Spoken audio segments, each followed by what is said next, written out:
The sixth and last wife of Henry VIII, Katherine Parr has gone down in history as the wife who survived. But despite the common misconception that she was a middle-aged, pious frump, Katherine Parr was in fact the cleverest and most passionate of Henry VIII's 6 wives. Of all the wives of Henry VIII, the one most often misunderstood, if not largely ignored, is Katherine Parr. Her story, as usually told, when told at all, lacks the romance of sex poems Anne Boleyn or Catherine Howard, the heroic fortitude of Catherine of Aragon, the political intrigue surrounding the lives of James E. Morant and of Cleves. Wife number 6 is famous for surviving. She was the twice widowed, matronly blue-stocking who patiently, submissively tended the sick, aged, irascible king through the painful last years of his life and then disappeared from the front page of history. The truth, however, is much more complicated. For my money, Catherine was the cleverest, most devout and, yes, passionate of Henry VIII's bedfellows. In 1543, when Henry proposed, Catherine was no middle-aged frump. She was probably 30 years of age, had been born into a courtier family and held a place in Tudor high society. She loved fine clothes, jewels and intelligent company. She was in many ways an excellent choice to be England's first lady, or so the king thought, and he was, by now, well experienced in such matters. Catherine also had about her the radiance of a woman in love, more of that anon. For the moment, let us try to gain a clear impression of the woman who was coming to terms with a royal offer of marriage. The first point to note is that Katherine Parr, aka Lady Latimer, was Henry's choice. Former spouses had been urged upon the king by politicians, diplomats and ambitious aristocratic clans. The Howards, the Boleyns, the Seymours and Thomas Cromwell had dangled their candidates before Henry and each had their own agendas. But there is no evidence of any faction pushing the recently widowed Catherine into the king's presence. Indeed, the common view in elite circles seems to have been that Henry would not risk a 6th disappointment. Then there is the issue of sex. Everyone knew that marriage number 4 had been a fiasco because Anne of Cleves failed to please the king in bed. It's not difficult to imagine the sniggering tales that would have been going around the royal court about the so-called Flanders mare who was supposedly ugly and looked like a horse. By contrast, marriage number 5 suggested a different kind of challenge. Henry had felt rejuvenated by nights spent with the teenage Catherine Howard. Therefore, to accept the royal proposal, Katherine Parr would have to match up to the sexual fantasies of an overweight invalid whose nights were often plagued by anguished insomnia. In this regard, Catherine had been well prepared by her 2 previous marriages, both of which had been with men who enjoyed good health. Documentary evidence is scanty, but what there is suggests a woman who used clothes, milk baths, perfumes, chamber furnishings, food, drink and conversation to provide the right ambience when her husband came to her chamber. Catherine made a success of her marriage to Henry because she brought to it a combination of intelligence and passion. She spared no effort to make her marriage work. We might well argue that she had no real option. To turn Henry down would have had dire consequences for herself and the family. To say yes would mean carefully avoiding all the pitfalls that had been the undoing of her predecessors. A narrow career path lay before her and all she could do was walk it with cautious steps. But Parr was no mere pragmatist. She enjoyed all the obvious perks of her exalted position and was careful not to jeopardize that position by putting a foot wrong.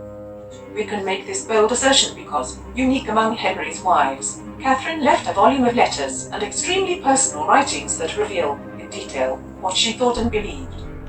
These writings reveal, first of all, that Catherine embarked on her marriage to Henry at great emotional cost. She was in love with someone else. Thomas Seymour, the king's brother-in-law and uncle to Prince Edward, the heir to the throne, was in his mid-32s and one of the most dashing bucks of the Tudor court. Catherine later wrote to Seymour to tell him that as soon as her husband Lord Latimer had died in February 1543, as truly as God is God, my mind was fully bent to marry you before any man I knew. Howbeit, God withstood my will therein most vehemently for a time and, through his grace and goodness, made that possible which seemeth to me most impossible, to renounce utterly mine own will and to follow his will most willingly. Catherine asked Henry for time to consider his proposal and gave herself to earnest prayer. The modern historian runs into difficulties when explaining 16th century attitudes to 21st century readers. A secular age may find it difficult to understand Catherine's zeal for her faith. In the spiritual autobiography Queen Catherine published for all the world to read, she declared, "Neither life, honor, riches, neither whatsoever I possess here, he had never so dearly beloved of me, but most willingly and gladly I would leave it, to win any man to Christ, of what degree or sort soever he were. Did this last clause suggest that she hoped to win over the king to her way of thinking? We cannot wholly avoid speculation when we relate Catherine's conscience-searching in the summer of 1543, but the country's extremely tense religious situation must surely have played a part in her thinking. With the execution of Thomas Cromwell in July 1540, the Reformation had stalled. The reactionaries had regained the initiative, and a major part of their campaign was the removal from office of those they considered to be tainted with heresy. At the very time that Catherine was weighing her options, a witch hunt begun in Windsor had brought to the stake members of the royal household. More importantly, a widespread plot was underway aimed at destroying the leading reformer, Archbishop Thomas Cranmer. The intriguers had to tread carefully because the king was always wary of the purge getting too close to the court and his own personal attendants. Catherine, whose own sympathies lay firmly with the reformers, was well aware that, as queen, she would be entering dangerous territory. Several religious radicals looked to Catherine for patronage and were delighted to learn that she was about to become Henry's consort. One of them, Francis Goldsmith, compared her to Esther, the Old Testament Jewish heroine who became queen to the Persian king Ahasuerus and used her position to alleviate the sufferings of her people. It is not all that far-fetched to think of Catherine pondering the question put to Esther, "Who knoweth whether thou art come to the kingdom for such a time as this?" On the 12th of July 1543, Katherine Parr and Henry VIII were married quietly at Hampton Court. And Thomas Seymour, he was appointed to a succession of diplomatic and military positions that kept him out of the country for most of the rest of Henry's reign. The style of the sixth queen, the new queen certainly turned out to be a veritable Esther. As David Starkey has pointed out, Henry's sixth marriage marks a watershed in religious policy because Catherine was a woman with a mission. During the crucial 3.5 years the pair were married, the balance swung in favor of the reformers. This was not entirely due to Catherine. For example, the plot against Cranmer collapsed largely because the plotters overplayed their hand.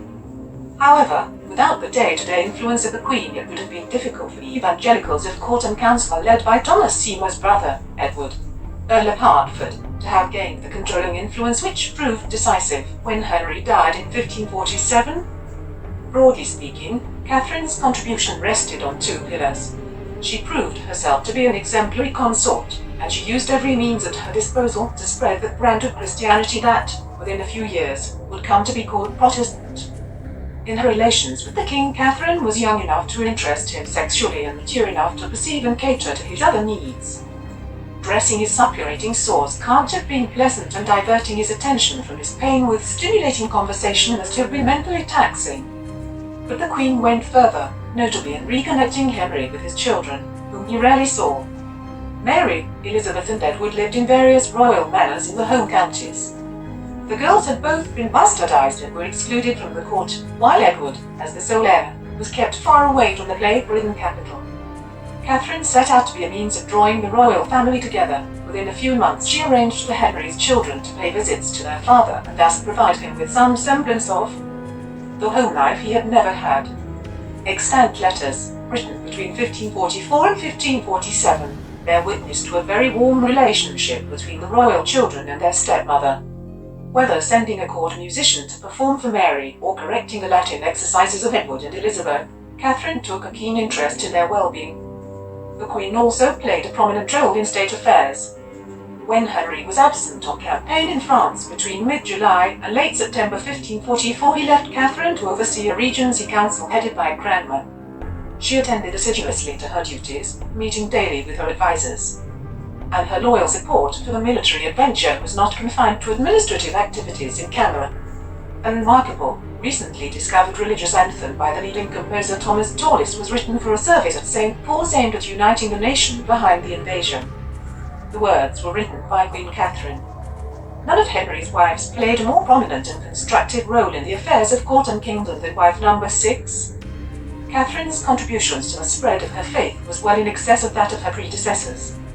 Not only did she study the Bible and listen to favoured preachers with her ladies in the seclusion of her own chambers, and advance the careers of favoured clergy, all that was common enough. Catherine did something quite novel, something that women at the time simply did not do. She ventured into print. Her first forays, published in 1544 and 1545, were devotional books, prayers and reflections on the Psalms. Then, in 1546, she began an intensely personal testimony, The Lamentation of a Sinner, in which she chronicled her journey from the traditional Catholicism of the Pope, the persecutor of all true Christians, to the justification by the only faith of which Luther spoke. The Lamentation of a Sinner was not published until after Henry's death in January 1547, and until then Catherine had to be very circumspect about her theology.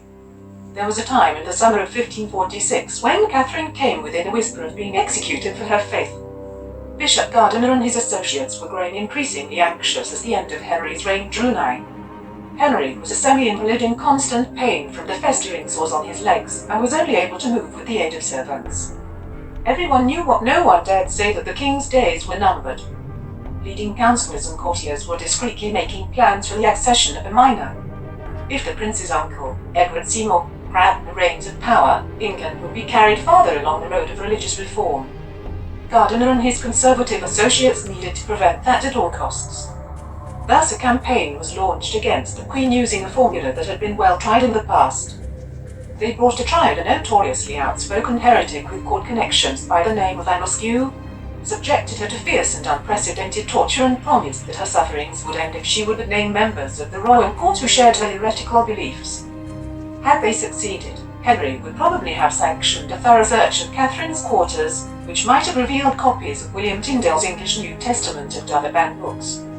But Anne did not break under pressure. Catherine was warned of the plot by her physician, Robert Hewick, who found a paper revealing the Catholic scheme. Or, perhaps, the discovery was engineered by Henry himself, who never lost his sense of theatre. Either way, the Queen hastened to Henry's chamber and threw herself on his mercy, thus enabling him to make a great show of support and affection. For the traditionalists, this was the last throw of the dice. Their failure left the advocates of reform in power when the doomed tyrant eventually breathed his last. Katherine Parr, therefore, holds an important place in the history of the English Reformation. A tragic death. We may hope that Catherine was aware of this fact and took satisfaction from it, particularly because the brief remainder of her life was decidedly tragic. She was, at last, able to marry her true love, Thomas Seymour, but it did not bring her happiness. The wedding was a clandestine ceremony, and one that provoked scandal. The Seymour clan tore itself apart in rivalries and competing ambitions. Thomas, having been granted no place on the Regency Council, tried to ingratiate himself with the young king and to undermine the influence of his brother, Edward, now Lord Protector and Duke of Somerset. The Duke's wife bitterly resented Catherine's presence in the family, seeing it as a challenge to her own preeminence. The family feud escalated rapidly. In one letter to her husband, Catherine confided about a meeting with her brother-in-law, Protector Somerset. "It was fortunate we were so much distant, for I suppose else I should have bitten him." But the Dowager Queen's anger was soon turned against Thomas himself. She had brought the 14-year-old Princess Elizabeth to live with her, but Thomas soon began indulging in intimate horseplay with the teenager, and the behavior became more outrageous after Catherine became pregnant at the end of 1547. He would visit Elizabeth, clad only in his nightshirt, and tumble with her on her bed. For a while Catherine was tolerant, even at times joining in the horseplay, but when on one occasion she came upon her husband and her royal ward embracing, she sent Elizabeth away. On the 30th of August 1548, Catherine gave birth to a daughter, Mary, but immediately succumbed to puerperal fever. 8 days later, Catherine died. In her last moments of consciousness, she accused Thomas of poisoning her. It may well have been the delirium speaking, but Seymour was outrageously ambitious, and it is quite possible that he entertained hopes of picking up his relationship with the princess where it had left off. Katherine Parr was Queen of England and Ireland as the last of the 6 wives of King Henry VIII, and the final Queen Consort of the House of Tudor. She married him on the 12th of July 1543, and outlived him by a year and 8 months. With 4 husbands, she is the most married English queen. She was the first woman to publish under her own name in English in England. Catherine enjoyed a close relationship with Henry's 3 children, and was personally involved in the education of her stepchildren Elizabeth I and Edward VI. She was influential in Henry's passing of the Third Succession Act in 1543 that restored both his daughters, Mary and Elizabeth, the line of succession to the throne. Catherine was appointed regent from July to September 1544, while Henry was on a military campaign in France, and in case he lost his life, she was to rule as regent until Edward came of age. However, he did not give her any function in government in his will. In 1543, she published her first book, Psalms or Prayers, anonymously. On account of Catherine's Protestant sympathies, she provoked the enmity of anti-Protestant officials who sought to turn the king against her. A warrant for her arrest was drawn up in 1545. However, she and the king soon reconciled. Her book Prayers or Meditations became the first book published by an English queen under her own name. She assumed the role of Elizabeth's guardian following the king's death, and published her second book, The Lamentation of a Sinner. Henry died on the 28th of January 1547. After the king's death, Catherine was allowed to keep the queen's jewels and dresses as Queen Dowager. About 6 months after Henry's death, she married her fourth and final husband, Thomas Seymour, 1st Baron Seymour of Sudley. The marriage was short-lived, as she died on Wednesday the 5th of September 1548 due to complications of childbirth. Parr's funeral was held on the 7th of September 1548.